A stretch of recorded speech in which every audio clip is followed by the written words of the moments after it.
Hi. Hi, mag-prepare ta para sa gamay nga handa nga ano. Para ka chupsoy.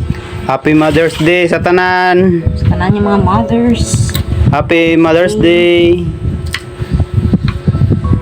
So handa nyo dra, pang-invite man. Ay, mag-chupsoy lang. Chupsoy lang. Konting chupsoy. Oh. Diba? Worth, kita ka. Ano siya, worth, ano siya, 20 pesos na chupsoy. Maligi. Gagmay na lang para daghan.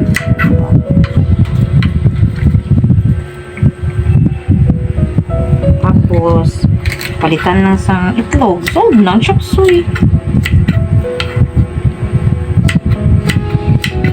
Sold na. Ano pa? Sa magkaon sa tuwas, magtay budget. Kulay kwarta, magtipid-tipid. Sa may kwarta, hala pa bongga. One day millionaire. Ganyan ang mindset niya. Hindi po, oy. Siyempre, may mga prioritization po tayo. Ano mga priority? Ano lang, sa tagaan po ito, ano may, tawag ni, i-treat po na natin sa sarili. Pero tayo, wala tayo kwarta. Pwede naman magluto. Luto ka na lang. Alam ko makakaon. Balik ka ron, ano din ni, lunch date sa family. Bali, sharing lang. Naam na ko yung share. Chupsoy. Sharing in the night, sharing in the afternoon. in the afternoon. No, wala pa ako nakailis.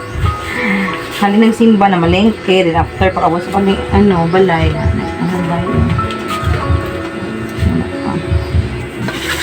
Yan, hindi ko magluto chupsoy.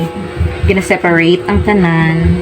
Kasi syempre, may mga gulay na dali lang malaka. May gulay na dugay. So, i-separate. Hindi ka pwede na isabay-sabay. Tapos, ginagagmay ko siya. Kailan ko naman kaayo. Siya, ano siya? Ayun, Chinese petchay. Napa cabbage. Yung sa mga center niya, tig-aman siya. So, separate. Ihado sa repolyo. Nanani on. So, tunga ko sa okay. Ang dahon, mas dali man siya malata. Separate na po.